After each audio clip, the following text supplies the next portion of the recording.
Erection problem அப்படிங்கிறது சில couples வந்து நம்மளை அப்ரோச் பண்றாங்க. ஸோ அந்த மாதிரி வரும்போது நீங்க எப்படி அவங்கள ட்ரீட் பண்ணுவீங்க, எவாலுவேட் பண்ணுவீங்க? ஃபீமேலுக்கு ப்ராப்ளம் இருக்கு, ஃபீமேல் இன்ஃபர்டிலிட்டி கண்டுபிடிச்சிட்டோம். இப்போ அடுத்தது நீங்க உங்களோட ட்ரீட்மெண்ட் எப்படி பிளான் பண்ணுவீங்க? நிறைய கப்பிள்ஸ் வந்து கவுண்ட் வந்து 15 மில்லியன் பெர் எம்எல் இருக்கணும்னா அது ஒரு 14 மில்லியன் இருக்கு. இல்ல மொட்டிலிட்டி வந்து 40% இருக்கணும் அப்படின்னா ஒரு 38, 37 அப்படின்லாம் வருது. இவங்களுக்கு நம்ம ட்ரீட்மெண்ட் பண்ணணுமா பண்ணக்கூடாதா?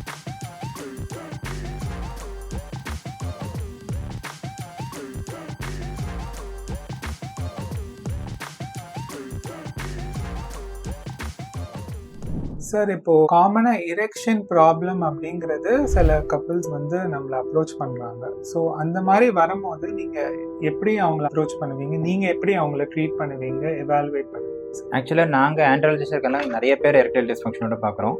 ஏன்னா அவங்க எல்லாருமே இங்கே வராங்கன்றதுனால.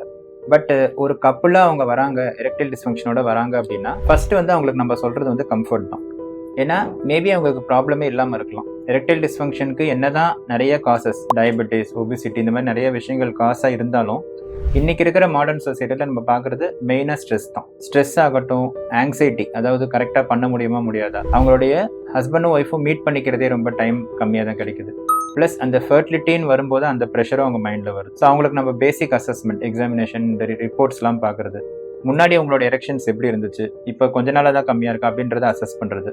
அதே மாதிரி எங்ககிட்ட ஆண்ட்ராலஜி கவுன்சிலர் இருக்கார். ஸோ அவங்க வந்து டீட்டெயில்டாக அவங்களை அசஸ் பண்ணி அவங்கள கம்ஃபர்ட் பண்ணி ஹஸ்பண்ட் ஒய்ஃபையும் தனித்தனியாக பேசி ஸ்பெஷலிஸ்ட் நர்ஸ் 2 பேரும் சேர்ந்து அவங்க கிட்ட பேசும்போது அவங்க ஓப்பன் அப் பண்ணும்போதே அவங்களோட ஸ்ட்ரெஸ் கம்மியாகும். இது இல்லாமல் நம்ம ரொட்டீனாக பண்ணுற டெஸ்ட்டை விட எக்ஸ்ட்ராவாக நம்ம என்ன பண்ணுறோம் அப்படின்னா we do something called office erection test. அதில் வந்து எரெக்ஷன் எப்படி வருது, பிளட் ஃப்ளோ எப்படி இருக்குன்றதை அசஸ் பண்ணி medical therapy plus life style changes plus counselling இது எல்லாத்தையும் கொடுத்து ஓவர் 1 month 1.5 months என்ன இம்ப்ரூவ்மெண்ட் வருதோ அதை பேஸ் பண்ணி நம்ம அடுத்த ஸ்டெப் போவோம். இதுலேயே நிறைய பேர் இம்ப்ரூவ்மெண்ட் ஆகிடுவாங்க.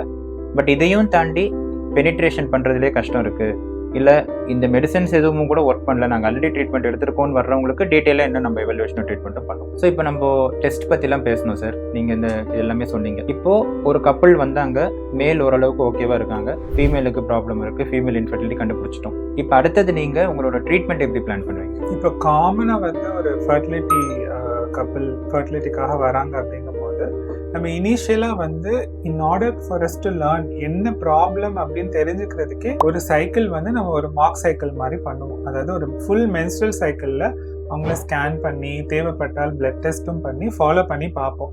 ஏன்னா எக்ஸ் சரியாக வளரலாம், பட் யூட்ரஸ் லைனிங் சரியாக வளராமல் இருக்கலாம். இதெல்லாம் ஒரு சிங்கிள் ஸ்கேனில் நம்மளால ஐடென்டிஃபை பண்ண முடியாது. ஸோ ஒரு ஃபுல் மென்ஸ்ட்ரல் சைக்கிளில் அவங்கள வந்து நேச்சுரலாக ட்ரை பண்ண சொல்லிட்டு நம்ம மெடிகேஷன்ஸ் கொடுத்து ஓவுலேஷன் காஸ் பண்ணி அந்த சைக்கிளில் மானிட்டர் பண்ணி நம்ம பார்ப்போம். ஸோ அதில் வந்து நமக்கு கிடைக்கிற இன்ஃபர்மேஷனை பொறுத்து நம்ம அடுத்து வந்து ஐயுஐயா, ஐவிஎஃப்ஆ, இல்லை லேப்ரோஸ்கோபி, ஹிஸ்ட்ரோஸ்கோபியா அப்படிங்கிற ஒரு டிசிஷன் எடுக்கும். இப்போ நிறைய கப்பிள்ஸ் வந்து கவுண்ட் வந்து 15 மில்லியன் பெர் எம்எல் இருக்கணும்னா அது ஒரு 14 மில்லியன் இருக்கு. இல்ல மொட்டிலிட்டி வந்து 40% இருக்கணும் அப்படின்னா ஒரு 38, 37 அப்படின்லாம் வருது.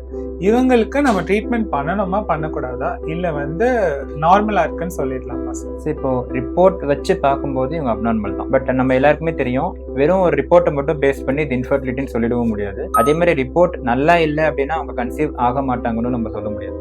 ஸோ இந்த மாதிரி ஒரு கப்புள் வரும்போது நாம் எப்படி பார்க்குறோம் அப்படின்னா, யூஸ்வலாக நாங்கள் உடனே வந்து அந்த ஒய்ஃப் எந்த டாக்டர் பார்க்குறோம் அவங்ககிட்ட நம்ம யூஸ்வலாக டிஸ்கஸ் பண்ணுவோம். இல்லைனா அவங்க நோட்ஸை பார்ப்போம். ஒய்ஃபோட சைடு எந்த அளவுக்கு இருக்குது, அவங்களுக்கு எல்லாமே பெர்ஃபெக்டாக இருக்குது, இவங்களுக்கும் மேரேஜ் ஆகி நிறைய நாள் ஆகிடுச்சு, இல்லை ஒய்ஃப்க்கு நீங்கள் முன்னாடி சொன்ன மாதிரி ஏஜ் அதிகம் ஆகிட்டு போகுது, மேபி மேலுக்கும் அதிகம் ஆகுதுன்னா அந்த டைமில் நம்ம கொஞ்சம் சீக்கிரமாகவே மெடிக்கல் ட்ரீட்மெண்ட்டையும் சேர்த்து ஸ்டார்ட் பண்ணுவோம். அப்படி இல்லைன்னா மேபி எல்லாமே கரெக்டாக தான் இருக்குது, இவங்க ரொம்ப நாள் ட்ரை பண்ணல, ஒரு 3 months 4 months தான் ட்ரை பண்ணியிருக்காங்கன்னா அந்த டைமை கொடுத்துட்டு அடுத்த வாட்டி ஒரு 1.5 to 2 months கழிச்சு வாங்க, அப்போ திருப்பி ஸ்பெர்ம் டெஸ்ட் பண்ணலாம். அதில் ப்ராப்ளம் இதோட மோசமாக இருந்துச்சுன்னா we will start medicines சொல்லுவோம். அதே மாதிரி இந்த border line count 14 million 15 million இதெல்லாம் வந்து நம்ம ரொம்ப இம்மீடியட்டாக ட்ரீட்மெண்ட் பண்ணணும்னு அவசியம் கிடையாது.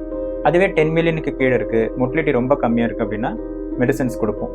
பட் ஓவராலாக நம்ம அவங்களுக்கு சஜஸ்ட் பண்ணுறது life style changes, stress reduction and frequent sex. அதை நம்ம பண்ணும்போதே நிறைய பேர் இம்ப்ரூவ்மெண்ட் ஆகிடுவாங்க. பட் இது வந்து ஒரு கப்புள் பேஸ்ட் டிசிஷன் தான். அந்த டைமில் அவங்க ரிப்போர்ட்ஸ் எப்படி இருக்குது, நீங்கள் என்ன ஃபீமேல் பார்ட்னர் பற்றி சொல்கிறீங்களோ அதை பேஸ் பண்ணி நம்ம ப்ரொசீட் பண்ணுவோம்.